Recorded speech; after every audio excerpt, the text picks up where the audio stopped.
नमस्कार, सियासी अखाड़ा देख रहे हैं आप। मैं हूं आपके साथ वरुण गोयल। कांग्रेस अध्यक्ष पद चुनाव को लेकर के अचानक से मल्लिकार्जुन खड़गे की एंट्री हुई और उसके बाद ऐसा लगा कि पूरा माहौल बदल गया है।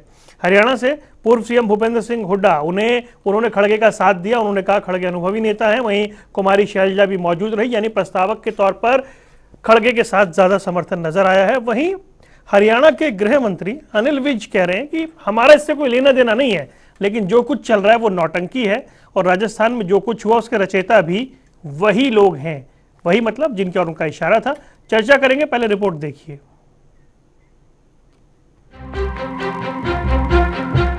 कांग्रेस अध्यक्ष पद चुनाव में उम्मीदवारों की तस्वीर अब साफ हो गई है। कांग्रेस जीत के लिए शशि थरूर, मल्लिकार्जुन खड़गे और केएन त्रिपाठी के बीच त्रिकोणीय मुकाबले के आसार दिख रहे हैं। लेकिन कांग्रेस अध्यक्ष पद चुनाव में मल्लिकार्जुन खड़गे की मजबूत दावेदारी मानी जा रही है। वहीं G23 समूह के नेताओं समेत 30 कांग्रेसी नेताओं ने समर्थन दिया, जिसमें हरियाणा के पूर्व सीएम भूपेंद्र सिंह हुड्डा जिस तरह की सियासत कर रहे हैं उससे हरियाणा पूरी तरह से स्तंभ है। इसमें सबसे चौंकाने वाली बात यह है कि G23 की मीटिंग में भी वो हिस्सा ले रहे हैं। राष्ट्रीय अध्यक्ष पद के लिए राहुल गांधी का समर्थन करने के बाद अब वो वरिष्ठ कांग्रेसी नेता समेत भूपेंद्र हुड्डा भी मल्लिकार्जुन खड़गे के नामांकन में प्रस्तावक बन गए हैं। और बहुत सारे प्रस्तावक हैं, हमारे पृथ्वीराज जी भी हैं और वरिष्ठ नेता जो हैं प्रदेश प्रसाद जी हैं हमारे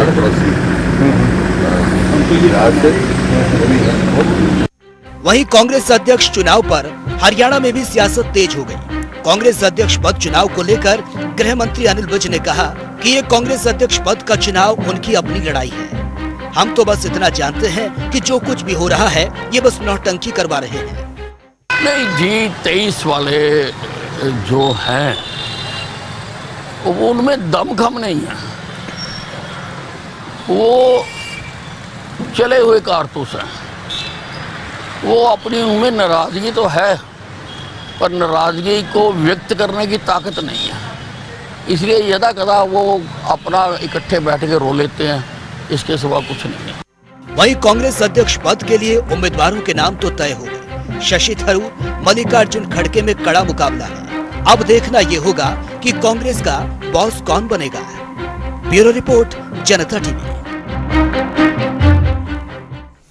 और चलिए चर्चा करते हैं। तीन खास मेहमान हमारे साथ जुड़ रहे हैं। प्रवीण अत्रे भारतीय जनता पार्टी से हमारे साथ है, वेद प्रकाश विद्रोही कांग्रेस का पक्ष रखेंगे और भगत राम जी हैं हमारे साथ आम आदमी पार्टी का पक्ष रखने के लिए। प्रवीण अत्रे जी, सबसे पहले मैं ये जानना चाहूंगा, ये कांग्रेस का इंटरनल मैटर है।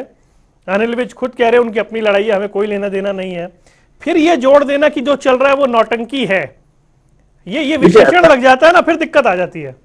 नहीं वरुण, ऐसा है कि विशेषण तो कांग्रेस जिस तरह के क्रियाकलाप में लिप्त है, मैं आप या अनिल विज जी नहीं, आप किसी से भी बात करेंगे, देश के किसी भी नागरिक से जो राजनीति में थोड़ी सी भी रुचि रखता होगा, अगर आप उससे कांग्रेस के अध्यक्ष पद के चुनाव की बात करेंगे वो भी यही कहेगा, क्योंकि ये नौटंकी स्पष्ट नजर आ रही है। पहले तो कांग्रेस लगभग 20 साल सोनिया जी जो है वो अध्यक्ष बनी रहती हैं, बीच में थोड़ा वक्फा आता है जब राहुल जी को अध्यक्ष बनाया जाता है, फिर राहुल जी जो है वो अध्यक्ष पद की जिम्मेवारी से भाग जाते हैं और फिर कार्यकारी अध्यक्ष सोनिया जी को बना दिया जाता है। उसके बाद कांग्रेस एक प्रोपेगेंडा करती है कि देखिए कांग्रेस तो बड़ी डेमोक्रेटिक पार्टी है, कांग्रेस में तो आंतरिक लोकतंत्र है, कांग्रेस में तो चुनाव होते हैं। हालांकि ये चुनाव जो हो रहे हैं लगभग 20 साल के बाद हो रहे हैं, 20 साल से कोई चुनाव नहीं हुआ कांग्रेस के अध्यक्ष पद का। लेकिन उस चुनाव का मजाक जिस तरह से कांग्रेसी जनों ने स्वयं बनाया, पहले अशोक का चुनाव लड़ेंगे, उधर शशि थरूर, और शशि थरूर सोनिया जी से मिलकर यह कह देते हैं कि साहब मैंने मैडम से परमिशन ले ली है और मैडम ने मुझे चुनाव लड़ने की इजाजत दे दी है।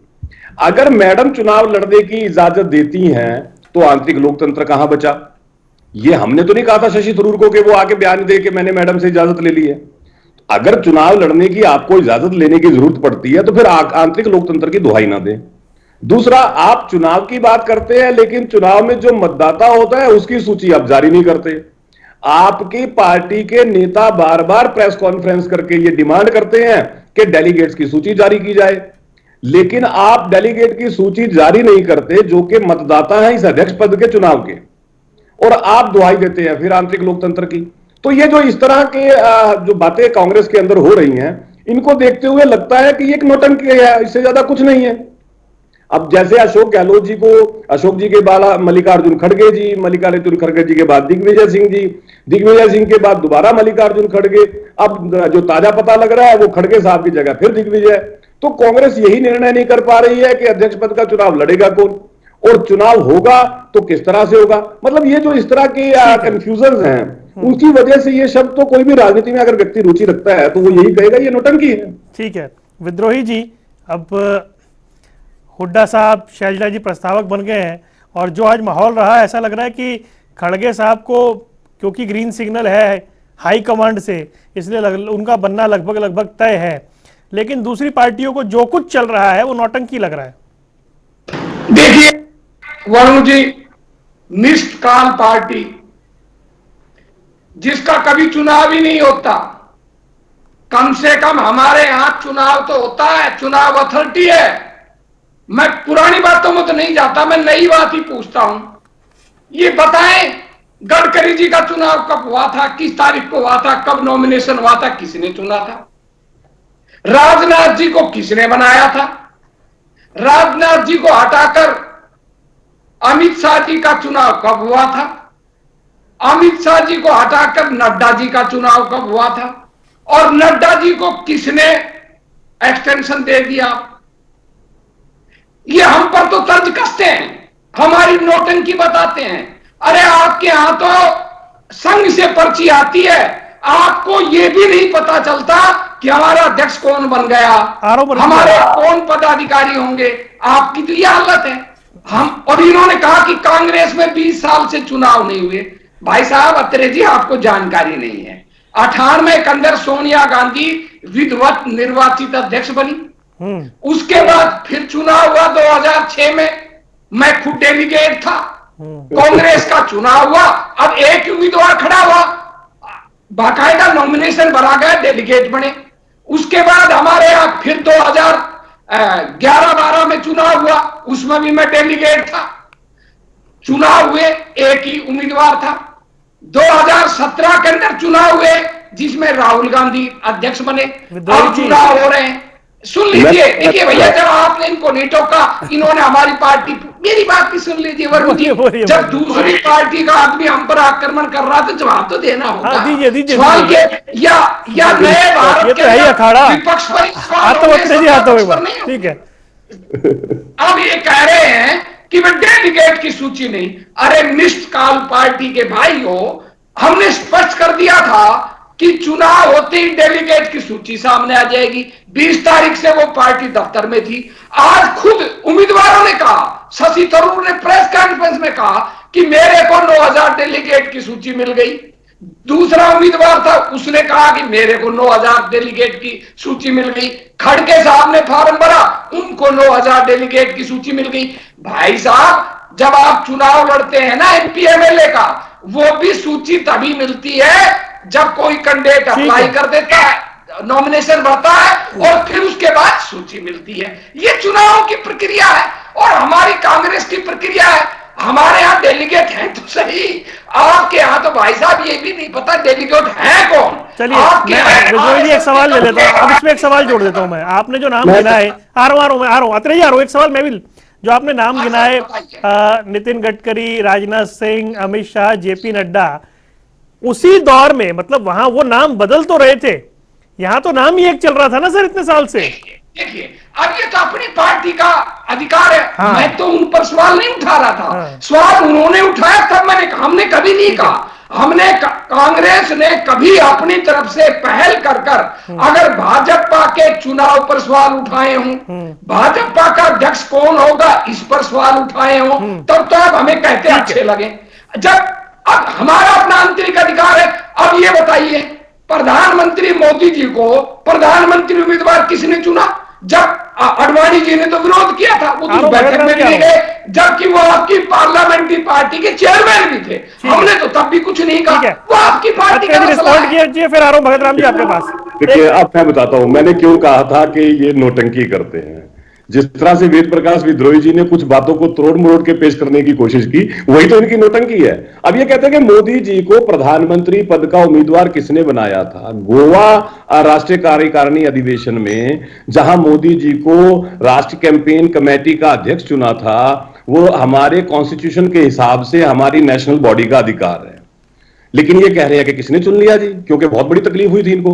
अब देखिए, बार बार इन्होंने एक बात को रिपीट किया कि सूची तो जो है जारी हो गई है, कैंडिडेट ने बता दिया हमें सूची मिल गई है। देखिए, सूची पे सवाल मैंने नहीं खड़े किए थे, सूची पे सवाल खड़े किए थे इनके कृष्ण मूर्ति हुड्डा ने, सूची पे सवाल खड़े किए थे सुभाष बत्रा ने, सूची पे सवाल खड़े किए थे मनीष तिवारी जी ने। वो सारे कांग्रेसी जन है। हमने तो केवल उनकी बात को इनके सामने रख दिया कि साहब आप सूची जारी नहीं कर रहे, लेकिन आप चुनाव लड़ने की बात कर रहे हो, मतदाता सूची अब जारी नहीं कर रहे। ये तो इनके नेताओं ने कहा। दूसरा ये कहते हैं कि साहब भारतीय जनता पार्टी में अध्यक्ष चुना तो चुनाव कब हुआ था? अब अगर आपको भारतीय जनता पार्टी की संविधान की जानकारी ना हो, आपको यही पता ना हो कि जो हमारी राष्ट्रीय कार्यकारिणी है उसको क्या अधिकार प्राप्त है, तो ये मेरा दोष नहीं है वेद प्रकाश विद्रोही। जो ये कांग्रेस में चुनाव का ढोंग जिसकी आपने शुरुआत की, इसका मजाक भी आप उड़ा रहे हो, हम नहीं उड़ा रहे हैं। आप स्वयं कर रहे हैं, कांग्रेस जन कर रहे हैं। हम तो केवल उन कांग्रेस जन की बात वरुण जी के प्रोग्राम में सामने रख रहे हैं कि साहब आप इस तरह से नोटंकी कर रहे हो। ठीक है, भगत राम जी आ रहा हूं मैं। भगत राम नहीं, जी छोटा सा सवाल, एक छोटा सा। भगत राम जी बहुत देर से इंतजार कर रहे हैं। एक सेकंड से ज्यादा बोलूंगा ही नहीं। अच्छा, 2013 में आरएसएस ने जब मोदी जी को प्रधानमंत्री पद का उम्मीदवार चुना, उससे क्षुब्ध होकर अडवाणी जी नहीं गए। अरे गोवा स्टेशन में चुना गया ठीक है था। भगत राम जी, ठीक है, आप लोग कहते हैं कि कांग्रेस खत्म हो रही है और आम आदमी पार्टी विकल्प है। अब कांग्रेस में नया अध्यक्ष आ रहा है, नया चेहरा आ रहा है, गांधी परिवार से बाहर का चेहरा आ रहा है, आपको तकलीफ होने वाली है अब जो आप दावा करते हैं? जी, मैं सबसे पहले तो सबको प्रणाम करता हूं सादर। मेरे विद्वान साथी बैठे हैं, लेकिन मैं ये बताना चाहूंगा कि जो कांग्रेस है, कांग्रेस का सत्यानाश ही उनकी सत्ता लोलुपता ने, जो एक परिवार है उसको अपनी पारिवारिक पार्टी बनाना चाहते हैं पूरे देश की। वो पार्टी नहीं है, उसको एक परिवार तक वो सीमित रखना चाहते थे। पहले तो आपको ये जग विदित है कि मनमोहन सिंह जी जैसे विद्वान प्रधानमंत्री को भी 5 साल उन्होंने बोलने नहीं दिया। सोनिया गांधी जी बनना चाहती थी, लेकिन वो नहीं पहुंच पाई वहां तक। अब अध्यक्ष का पद या अध्याय रखना चाहते हैं। उसके बाद उन्होंने राहुल गांधी को आगे किया, वो कामयाब नहीं हुए। अब जगह जगह तू तू किरकिरी हो गई और सुपड़ा साफ हो गया पूरे देश से कांग्रेस का। आप ये समझ लीजिए कि इनका ये ड्रामा होता है। इनको करना है वही जो ये चाहते हैं। अगर ये खुद नहीं बन पाएंगे तो अपना कोई चहेता बनवा देंगे। अभी आप देखिए, भीतर घात इतना है कांग्रेस के अंदर, सबको पता है। यहाँ चाहे तोड़ मरोड़ के हमारे विद्रोही जी कुछ भी कहे, लेकिन सबको पता है कि कांग्रेस के अंदर जो गुटबंदी है, जो भीतरी घात है, वो बहुत ज्यादा है। ठीक है, अभी पहले गहलोत जी को सिग्नल दे दिया मैडम ने कि आप अध्यक्ष बनिए, लेकिन गहलोत जी के इधर आते ही पीछे से वो विद्रोह हो गया। वो एमएलए कहते हैं हम तो गहलोत जी के साथ हैं, सचिन पायलट के साथ नहीं है, तो वहां विद्रोह हो गया। आप हरियाणा की बात लीजिए, मैं आपको हरियाणा में ले जाता हूँ। हरियाणा में ये क्या करते हैं, हुड्डा जी अब प्रस्तावक बन गए खड़गा जी के, क्योंकि खड़गे जी के संभावना इनको लग रही है, लेकिन ये है नहीं। अभी तो कल नॉमिनेशन फाइनल होंगे। खड़गे जी को वैसे इन्होंने उतारा है कि इनका नाम लेके हम कर लेंगे। डोरी उन्होंने उन्हीं के हाथ में है। इसको तो कठपुतली, इनको तो कठपुतली की तरह वो नचाना चाहते हैं। हुड्डा जी अब उधर चले गए कि क्या पता ये बन जाएं तो मेरी वहां भी रहनी चाहिए। अब हुड्डा जी ने हरियाणा में क्या कर रखा है, हर बार ये देखिए, जब मौलाना जी के टाइम से ही ये दलित चेहरा आगे लाने की कोशिश कर रहे हैं और उनके हाथ में रहता कुछ नहीं। आपस में जब लड़ाई होती है 2011 में 26 अक्टूबर को अपने मौलाना जी रिजाइन करके, उसके बाद कार्यकारी अध्यक्ष बनाएगा कुलदीप जी को। उसके बाद अशोक तंवर जी आए। अशोक तंवर जी 2014 से और 19 तक इनके रहे। फिर शैलजा जी को दिया, उनकी भी नहीं बनी हुड्डा जी के साथ, क्योंकि जो हुड्डा जी के कहने में नहीं चलेगा, जो उनके विरुद्ध कोई बात करेगा, सारे दलित चेहरे। आप ये देखिए 8-10 साल से, बल्कि मैं कहूंगा 15 साल हो गए होंगे इनको दलित चेहरा आगे लिए। दलितों के लिए उन्होंने कभी कुछ किया नहीं। और ये जो है ना, इसी वजह से आपस में इनके गुट बनते रहते। जो बात एक मिनट मैं खत्म कर रहा हूँ बात। एक मतलब इन्होंने क्या किया कि गुट बना दिए, दलित को आगे लगाएंगे फिर अपनी चलाएंगे। तो गुट तो बनने ही बनने हैं।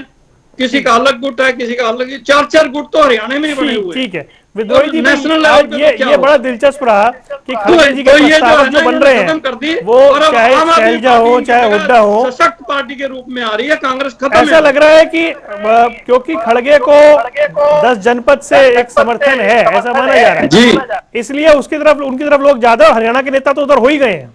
वो अरुण जी उनके हाथ में छाछ तो बोल छाछनी भी बोल रही है।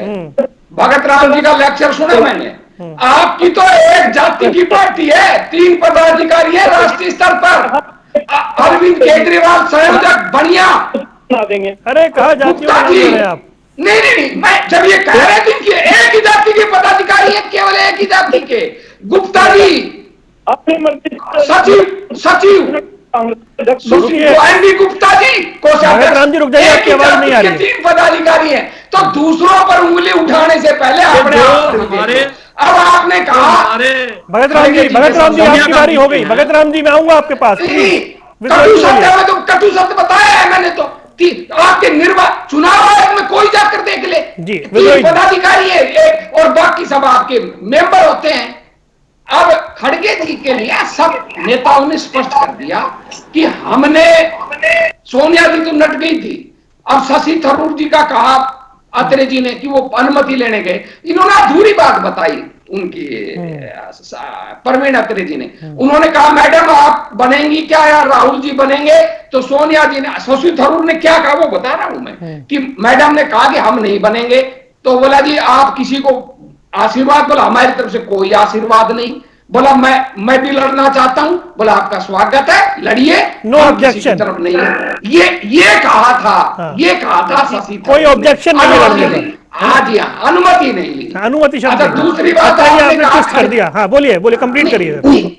अब खड़गे जी को आपने कहा, अब जो वरिष्ठ नेता थे पार्टी के, उन्होंने खुद कहा है कि रात को हमने बैठक की और हमने सबने बैठक कर सर्वसम्मति से फैसला किया कि खड़गे जी को खड़ा करेंगे। अब ये तो साहब पार्टी का अपना अधिकार है, अगर सारे नेता मिलकर खड़गे जी को खड़ा कर रहे हैं और उधर शशि थरूर जी खड़े हैं, 14 सेट खड़गे जी के पक्ष में भरे गए हैं, 5 सेट थरूर साहब के पक्ष में भरे गए हैं, 1 साथ श्रीकांत त्रिपाठी जी के पक्ष में भरा गया। अब ये तो पार्टी का मामला ऐसा, इसमें क्या दिक्कत है? ठीक है अत्रे जी, आपने ट्विस्ट किया बात को। वो एक और नो ऑब्जेक्शन पूछने गए थे कि मैं लड़ूं तो कोई दिक्कत तो नहीं है, आपने उसको अनुमति बना दिया। नहीं, इन्होंने इजाजत लेने ही गए थे, उन्होंने खुद कहा कि मैडम ने मुझे इजाजत दे दी है। ये उन्होंने कहा है, भाई मैंने तो कहा नहीं है। लेकिन मैं एक चीज जरूर कहूंगा, एक तो ये आम आदमी पार्टी के प्रवक्ता को बोलिए बीच में चुप रहे। भगत राम जी मैं आऊंगा आपके पास। भगत राम जी इनको सिखा के भेजा जाता है कि मैं आऊंगा आपके पास, आपकी बारी आएगी तो मैं आऊंगा जी। अच्छा देखिए, अभी ना विद्रोही जी ने एक बात बोली आम आदमी पार्टी के बारे में, छाछ तो बोले छाननी भी बोले, बिल्कुल सही बात कही इन्होंने। लेकिन कांग्रेस ने अपने इस अंदरूनी चुनाव को इस तरह की नोटंकी बना दिया कि आम आदमी पार्टी जैसे लोग भी कांग्रेस के ऊपर तंज कस रहे हैं। ये चर्चा तो हो रही है पूरे देश में आज इस चुनाव की। कांग्रेस को मैं वही कह रहा हूं कि कांग्रेस को एक बार विचार करना चाहिए इस बारे में कि एक ऐसी पार्टी जो झूठ से लबारेज है, जिसका सुप्रीमो पहले दिन से लगातार झूठ बोलता रहा, अरविंद केजरीवाल कि मैं बच्चों की कसम खाता हूं कांग्रेस का समर्थन नहीं लूंगा, बच्चों की कसम खाता हूं राजनीति में नहीं जाऊंगा, बच्चों की कसम खाता हूं गाड़ी बंगला नहीं लूंगा। तो जो ऐसी राजनीतिक पार्टी भी आज कांग्रेस का आनंद ले रही है, तो कांग्रेस की कमियां हैं तभी तो वो आनंद ले रही है। तो कम से कम विचार करना चाहिए विद्रोही जी को इस बात में, तो कांग्रेस जनों को विचार करना चाहिए कि आपने जो इस चुनाव को नोटंकी बनाया। देखिए, आप गांधी परिवार का वर्चस्व पार्टी पे बनाए रखना चाहते हो और ये आपका इतिहास है, दुनिया में ये रिकॉर्ड है वरुण। एक परिवार के जितने लोग राजनीति में रहे वो सबके सब पार्टी के अध्यक्ष बने। ये केवल गांधी परिवार में है, दुनिया में किसी परिवार के अंदर ये रिकॉर्ड नहीं है। मोतीलाल नेहरू से ले लीजिए, मोतीलाल नेहरू अध्यक्ष रहे, जवाहरलाल नेहरू अध्यक्ष रहे, इंदिरा गांधी अध्यक्ष रही, राजीव गांधी अध्यक्ष रहे, सोनिया जी अध्यक्ष रही, राहुल जी अध्यक्ष रहे, और इनका बस चले तो ये रॉबर्ट वाड्रा के बच्चे को भी अध्यक्ष बना दे। क्योंकि उस परिवार का वर्चस्व जो है ये नहीं चाहते, उस एक परिवार की पार्टी बना के छोड़ दिया। G23 क्या कह रहा था? G23 भी तो यही कह रहा था जिससे कि सोनिया जी और राहुल जी नाराज थे। G23 ने इतना ही कहा था कि ये परिवार जो है इसका वर्चस्व बना हुआ, जिसकी वजह से पार्टी नीचे जा रही है। हालांकि वो कांग्रेस जनों को सुननी चाहिए थी बात, लेकिन कांग्रेस जनों ने सुनी नहीं और हालात ये हो गए कि हर रोज एक नेता पार्टी छोड़ के चला जाता है। चाहे प्रदेश स्तर की बात करें चाहे राष्ट्रीय स्तर की बात करें। आज भी हरियाणा में यमुनानगर से इनकी पार्टी से 2 बार चुनाव लड़ चुके देवेंद्र चावला जी ने भारतीय जनता पार्टी ज्वाइन की, आज ही की बात बता रहा हूं। जी जी जी। लगातार ऐसा हो रहा है कि कांग्रेस जन कांग्रेस को छोड़ छोड़ के जा रहे हैं। उसका कारण यही है क्योंकि जो इनका नेतृत्व है, वो नेतृत्व जो है वो अपने कब्जा रखने के लिए वो पार्टी को लगातार गर्त में लेके जा रहा है। कम से कम विद्रोही जी जैसे समझदार व्यक्ति को इस पर विचार जरूर करना चाहिए। मैं विद्रोही जी से एक मेरा सवाल है, विद्रोही जी ये हुड्डा साहब की राजनीति जरा समझाइए। वो G23 की बैठक में भी जा रहे हैं, वो सोनिया गांधी से भी मिल रहे हैं, वो खड़गे जी के प्रस्तावक भी बन रहे हैं। हुड्डा साहब कर क्या रहे हैं, अल्टीमेटली हो क्या रहा है? ऐसा है वरुण जी, G23 कुछ नहीं है। वरिष्ठ नेता आप आपस में विचार विमर्श करते रहते हैं। अब उसको आपने G23 का नाम दे दिया। अब ये तो कांग्रेस में विचारों का दौर, आपस में मिलना जुलना, ये कांग्रेस की पुरानी परंपरा है। आप कांग्रेस का, क्योंकि अब हम हार गए इसलिए आपको हम पर सवाल ज्यादा उठ रहे हैं। हारे हुए पर का सभी मजाक उड़ाते हैं। मजाक नहीं उड़ा रहा मैं, हुड्डा साहब की काबिलियत, हुड्डा साहब की काबिलियत में वैसे बता रहा हूँ। मैं तो हुड्डा साहब की काबिलियत का मतलब एक तरह से हैरान हूँ। की बात ही नहीं कर रहा, मैं भाइयों की बात कह भी नहीं रहा। मैं तो ये कह रहा हूँ, हुड्डा साहब की काबिलियत जानना चाह रहा हूँ। वो G23 की बैठक भी ले लेते हैं, सोनिया गांधी से भी मिलने चले जाते हैं, वो खड़गे के प्रस्तावक भी बन जाते हैं। मतलब जितने वो कांग्रेस की राजनीति में फिट है शायद ही कोई और नेता है। अध्यक्ष की पिटाई कर लेते हैं। वो अनुभवी व्यक्ति है, वो तो कहते हैं खुलेआम कि मैं तो जन्मजात कांग्रेसी हूँ, मैं तो कांग्रेस में ही रहूंगा। अब वो कांग्रेस में रह के कांग्रेसियों से बात करते रहते हैं। ये आपकी बात से मैं सहमत हूँ। काबिलियत नहीं होती, इतना आगे नहीं बढ़ते, इतना जनाधार भी नहीं होता। इसमें तो सच्चाई है, काबिल व्यक्ति तो है, परंतु मैं जो बात कह रहा था कि वो हार जाता है, जो भी हार जाता है, जो भी दल हार जाता है उसके ऊपर कई सवाल उठते ही उठते हैं। स्वाभाविक है, कोई हमें आपत्ति नहीं है, कोई हमें आपत्ति नहीं है। आप जितना चाहे हमारा मजाक उड़ा लें, आपका अधिकार है। जितने चाहे तंज कस लें, आपका अधिकार है। हमें आपसे कोई आपत्ति नहीं है। हम तो आपका लोकतांत्रिक अधिकार समझकर इसको बड़ी विनम्रता से स्वीकार करते आप करें। फिर वो समरथ को नहीं दोष विद्रोही जी से विद्रोही जी ने अभी कहा कि भूपेंद्र सिंह हुड्डा जन्मजात कांग्रेसी हैं। क्या विद्रोही जी सुनिए, क्या विद्रोही जी जानते नहीं आपके हुड्डा और हुड्डा के पिताजी दोनों ने कांग्रेस को छोड़ा था जब कांग्रेस ओ में चले गए थे? ये आप नहीं जानते? जब हुड्डा साहब के पिताजी उस कांग्रेस ओ के प्रदेश अध्यक्ष बने, बाकायदा चंडीगढ़ सेक्टर 3 के थाने में 11 लाख रुपए गबन की FIR तक दर्ज हुई थी। आपको बता दूं, ये जन्मजात कांग्रेस ही नहीं है, छोड़ के चले गए थे कांग्रेस। और ये श्री कृष्ण मूर्ति हुड्डा भी कुछ दिन पहले प्रेस कॉन्फ्रेंस में बता रहे थे। तो कम से कम आप तो समझदार हो, आप तो ना कहो जन्मजात कांग्रेस। मैंने उनकी बात कही है, मैंने अपनी बात नहीं। भगत राम जी बोलिए, भगत राम जी। मैंने उनकी बात कही। भगत राम जी बोलिए। हमें साज और छल नहीं बताया। मैं इनका जवाब दे देता हूँ कांग्रेस के प्रवक्ता विद्रोही जी का, कि आप अपने घर को देखिए, हमारे अंदर क्या कमी आप बताइए। और दूसरा, अत्रे जी ने हमारे ऊपर झूठ बोलने का आरोप लगाया। मैं बता दूंगा। रुके अत्रे जी, उन्हें बोलने दीजिए। सारा दिन झूठ बोलने के सिवाय काम नहीं करते। पूरे देश को पता है 15 लाख वाला जुमला छोड़ा, जुमलेबाज पार्टी इनका नाम पड़ गया। हर आदमी इनके जुमलों से वाकिफ, झूठ बोलते हैं, कोई काम पूरा नहीं करते। हमारे अरविंद केजरीवाल जी राष्ट्रीय अध्यक्ष जो है आम आदमी पार्टी के, जो राष्ट्रीय संयोजक हैं, उन्होंने कभी झूठ नहीं बोला। जो कहा उस पर खरे उतरे। शिक्षा में क्रांति ला करके दिखाई, शिक्षा का वादा किया था। स्वास्थ्य, उत्तम किस्म का स्वास्थ्य दे रहे हैं दिल्ली के अंदर। और जहाँ अभी हमारी पंजाब में सरकार, वहाँ भी हालात बदलने शुरू हो गए हैं। और केजरीवाल जी हैं जिससे मोदी जी डरते, बीजेपी डरती है। यही बात कांग्रेस की, मैं जो हुड्डा साहब के बारे में बात कर रहे हैं, ये हुड्डा साहब ये कर रहे हैं, वो कर रहे हैं। हुड्डा साहब चाहे प्रस्तावक बन ले, चाहे जीत में चले जाए, वो जो भी कर रहे हैं वो सिर्फ अपनी सीट बचाने के लिए कर रहे हैं कि मेरा बेटा सांसद बन जाए और मेरी सीट बच जाए रोहतक की।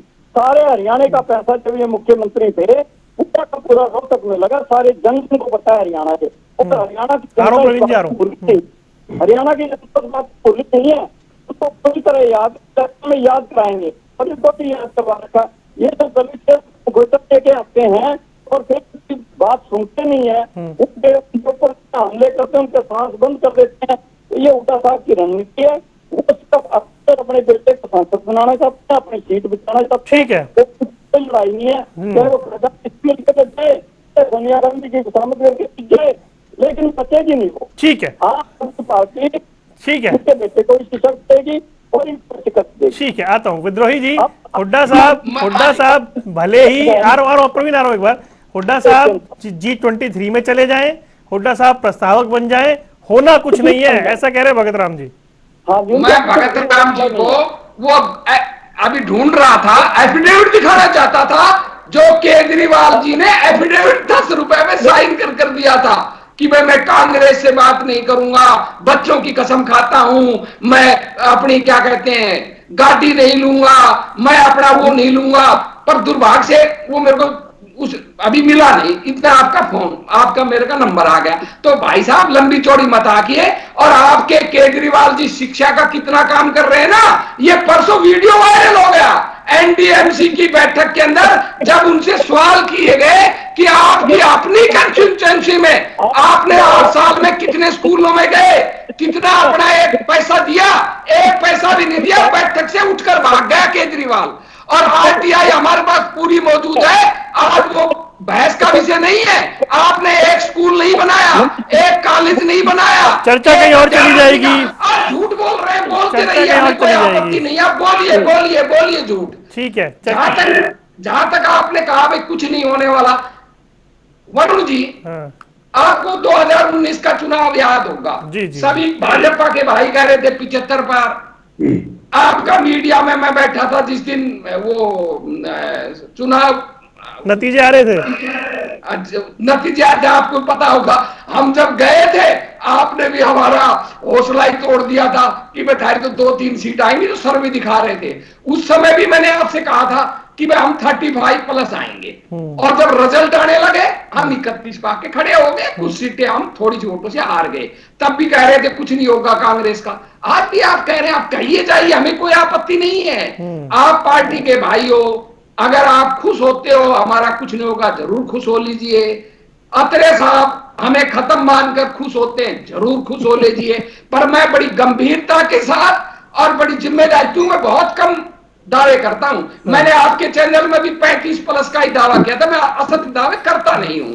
और आपको याद होगा मैं समय कम है, मैं खत्म कर रहा वरुण जी, हूं, मैं ऐसा प्रवक्ता हूं, मैंने 2009 में कह दिया था, जब मेरी पार्टी भी बहुत लंबी चौड़ी कह रही थी, मैंने कहा 40-43 सीट आएंगी, अपनी पार्टी के लिए भी कह दिया था। आज मैं फिर दावे कर रहा हूं, देश में क्या होगा देश जाने, हरियाणा के अंदर कांग्रेस की सरकार होगी, अत्रे जी याद रख लेना। देखिए ऐसा है वरुण, ऐसा है, हालांकि मैं आम आदमी पार्टी पे कोई ज्यादा चर्चा नहीं करना चाहता, क्योंकि मुझे पता है कि आम आदमी पार्टी का हरियाणा में ना वजूद है ना कोई पूछने वाला है। लेकिन जब आम आदमी पार्टी के प्रवक्ता ने यह कहना शुरू किया कि बीजेपी वाले भाई साहब झूठ बोल रहे थे, तो मुझे कुछ थोड़ी बातें कहनी पड़ेगी। हालांकि ये तो विद्रोही ने भी स्पष्ट कर दिया कि अरविंद केजरीवाल ने बच्चों की कसम खाई थी कि मैं कांग्रेस का समर्थन नहीं लूंगा, दिल्ली में लिया था, मैं गाड़ी नहीं लूंगा, घोड़ा नहीं लूंगा, बंगला नहीं लूंगा, वगैरह वगैरह सारे झूठ बोले उन्होंने। उसके बाद जिस वक्त अरविंद केजरीवाल जी के स्वास्थ्य मंत्री सत्येंद्र जैन को सीबीआई ने अरेस्ट किया, यही अरविंद केजरीवाल थे, आपको याद होगा वरुण, प्रेस कॉन्फ्रेंस में आके बोला कि मैंने सारे कागज देख लिए हैं, सत्येंद्र जैन का कोई कसूर नहीं है, वो कट्टर ईमानदार हैं। आज तक जमानत नहीं मिली कोर्ट से सत्येंद्र जैन को। ये अरविंद केजरीवाल से पूछिए कि बिना कोर्ट प्रोसीडिंग के खुद ही डिक्लेयर कर रहे थे कि सत्येंद्र जैन का कोई दोष नहीं है, वो कट्टर ईमानदार है, तो जमानत नहीं मिली। मैं ये कह रहा हूं कि एक ऐसे झूठे लोग जो कदम कदम पे झूठ बोलते हैं, उन पे तो चर्चा करके समय बर्बाद करने वाली बात है। लेकिन रही बात कांग्रेस की, विद्रोही जी मैं गलत नहीं कहता, 2024 तक कांग्रेस खत्म हो जाएगी, और आप बहुत समझदार और एक अच्छे प्रवक्ता हैं, इसलिए मैं बार बार आपको सलाह देता हूं डिबेट में विचार कीजिए थोड़ा सा, क्योंकि ऐसे राजनीतिक दल में रहने का कोई फायदा नहीं है जिसके नेताओं की दाल जुतियों में बढ़ती हो। चलिए आपने टॉपिक ऐसा छेड़ दिया, लेकिन आज के लिए माफी है, फिर इसको आगे कंटिन्यू कर लेंगे। आप तीनों मेहमानों का जुड़ने के लिए बहुत बहुत शुक्रिया। कांग्रेस में एक हलचल है, और उस हलचल के बाद हरियाणा में कितनी हलचल होगी देखना दिलचस्प रहेगा। सियासी अखाड़ा में फिलहाल इतना ही, देखते रहिए जनता टीवी।